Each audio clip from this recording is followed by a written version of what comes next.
Good morning students. Jawaharlal Nehru के अंतर्राष्ट्रीयवाद संबंधी विचार जो पिछली क्लास में हमने चर्चा की थी, उसका जो कुछ थोड़ा सा भाग बच गया था, उसकी चर्चा हम यहाँ करने जा रहे हैं। पिछली क्लास में हमने बताया कि विश्व के पूंजीवादी एवं साम्यवादी गुट दोनों के द्वारा ही गुट निरपेक्षता की नीति की आलोचना की गई थी। दोनों गुटों ने गुट निरपेक्षता की नीति को अयथार्थवादी, तटस्थता की नीति, अवसरवाद की नीति और निष्क्रियता की नीति कहा था।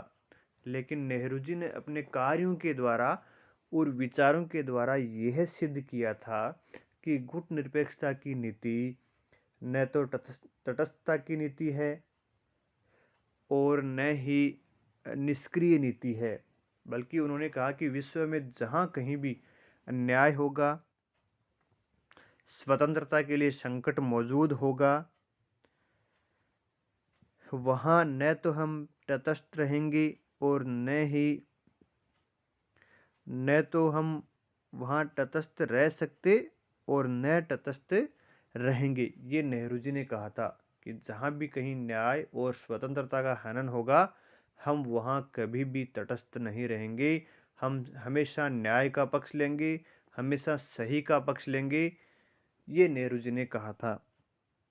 और नेहरू जी ने 1949 में अमेरिका की सीनेट में इस नीति को स्पष्ट करते हुए कहा था कि गुट निरपेक्षता की नीति विश्व स्तर पर स्वतंत्रता, न्याय एवं शांति के मानवीय मूल्यों के प्रति प्रतिबद्धता की नीति है। जहां कहीं भी अन्याय होगा और स्वतंत्रता पर खतरा होगा, वहां न तो हम आज तटस्थ रहेंगे और न भविष्य में तटस्थ रहेंगे। तो नेहरू जी ने गुट निरपेक्षता की नीति को मूलतः एक सकारात्मक और गतिशील नीति के रूप में स्वीकार किया था,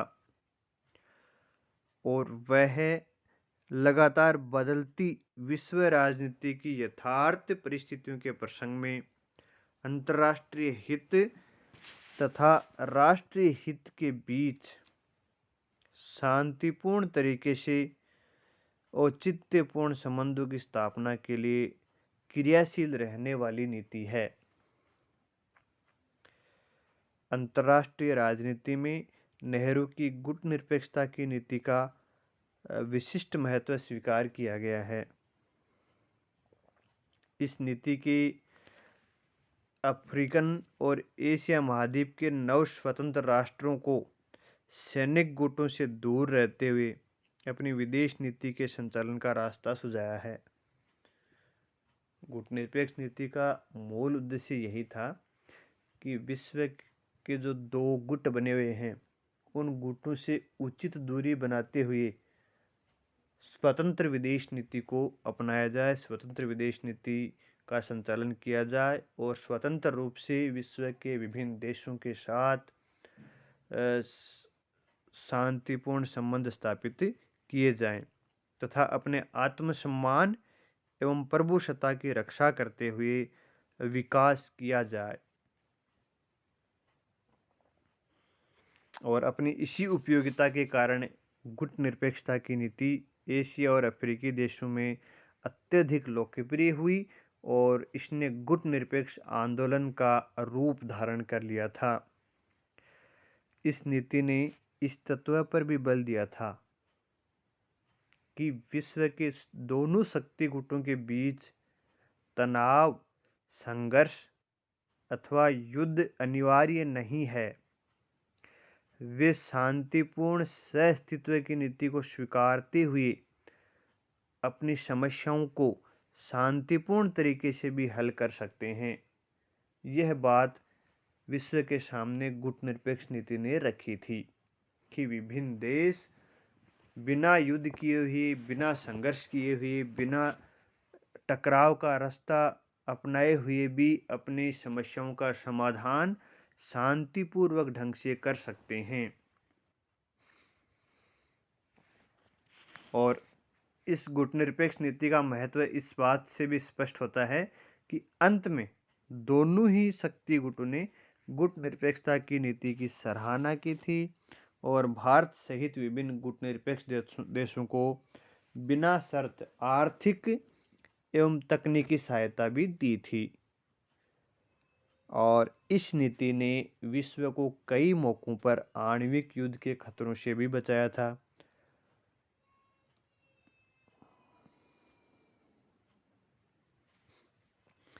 फिर देखिए दूसरा जो योगदान था नेहरू जी का अंतर्राष्ट्रीयवाद में, वो था पंचशील का सिद्धांत। पंचशील मूलतः महात्मा गौतम बुद्ध के द्वारा प्रयुक्त किया गया शब्द है। पंचशील का अर्थ है मनुष्य द्वारा व्यवहार में अपनाने योग्य 5 नैतिक नियम। जवाहरलाल नेहरू ने भी विश्व राजनीति के संबंध में पंचशील के सिद्धांत को ऐसी आदर्श आचार संहिता के रूप में प्रस्तुत किया जिसे व्यवहार में अपनाकर राष्ट्र अपनी स्वतंत्रता एवं अखंडता की रक्षा के साथ साथ ही अंतर्राष्ट्रीय शांति में अपना योगदान दे सकते हैं। महात्मा बुद्ध के द्वारा जो व्यक्ति के व्यवहार में अपनाने योग्य 5 नैतिक नियम दिए थे, नेहरू जी ने उन्हीं 5 नैतिक नियमों को विश्व राजनीति में विभिन्न राष्ट्रों पर लागू करने का प्रयास किया ताकि विभिन्न राष्ट्र इन नैतिक नियमों को अपनाकर विश्व शांति में अपना योगदान दें। नेहरू का पंचशील का सिद्धांत इस रूप में गुट निरपेक्षता की नीति का ही पूरक सिद्धांत है और यह अंतर्राष्ट्रीय राजनीति में शक्ति राजनीति के विकल्प के रूप में नैतिक बल एवं आचार संहिता को प्रस्तुत करता है। नेहरू जी की प्रेरणा पर ही पंचशील के सिद्धांत की घोषणा 1954 में नेहरू जी और चीन के प्रधानमंत्री चाउ एन लाई के द्वारा एक समझौते के अंग के रूप में प्रस्तुत की गई थी, जो समझौता तिब्बत पर चीन की प्रभुसत्ता की स्थिति के बारे में था और पंचशील के नाम से प्रसिद्ध राजनीतिक आचरण के 5 नैतिक नियम निम्न हैं। पहला, पंचशील के जो 5 नैतिक नियम हैं वो क्या क्या हैं? देखिए, पहला नियम है सभी राष्ट्र एक दूसरे की प्रादेशिक अखंडता और प्रभुसत्ता का सम्मान करें। ये पंचशील का पहला नियम है कि सभी देश एक दूसरे की अखंडता और प्रभुसत्ता का सम्मान करें। दूसरा, सभी राज्य एक दूसरे के प्रति अनाक्रमण की नीति का पालन करें, यानी कोई भी देश दूसरे देश पर आक्रमण नहीं करे। ये दूसरा नियम था पंचशील का। पंचशील का तीसरा नियम देखिए, सभी राज्य एक दूसरे के आंतरिक मामलों में हस्तक्षेप ना करें, यानी अहस्तक्षेप की नीति का पालन करें। अर्थात सभी राज्य अन्य राज्यों की आंतरिक प्रभुसत्ता का सम्मान करें, या यूं कह सकते हैं कि कोई भी देश दूसरे देश के आंतरिक मामलों में हस्तक्षेप करने से बचे, यानी अहस्तक्षेप की नीति का पालन करें। चौथा नियम देखिए, सभी राज्य पारस्परिक समानता के आधार पर पारस्परिक लाभ की नीति का पालन करें, यानी सभी राज्य समान रूप से एक दूसरे को लाभ पहुंचाएं और लाभ प्राप्त करें। पांचवा देखिए, सभी राज्य शांतिपूर्ण सहअस्तित्व की नीति का पालन करें, अर्थात जिएं और जीने दें, शांतिपूर्वक जिएं और दूसरे राष्ट्रों को भी शांतिपूर्वक जीने दें, इस नीति का पालन करें। तो ये पंचशील सिद्धांत के 5 नियम थे जो नेहरू जी ने अंतर्राष्ट्रीय राजनीति पर लागू करने का प्रयास किया था। तो पंचशील का जो सिद्धांत है वो अपनी प्रकृति से पूर्णतः नैतिक एवं आदर्शवादी सिद्धांत है और इसकी सफलता की जिस नैतिक आत्मनियंत्रण एवं नैतिक अनुशासन की आवश्यकता है उसका राष्ट्रों में अभाव है।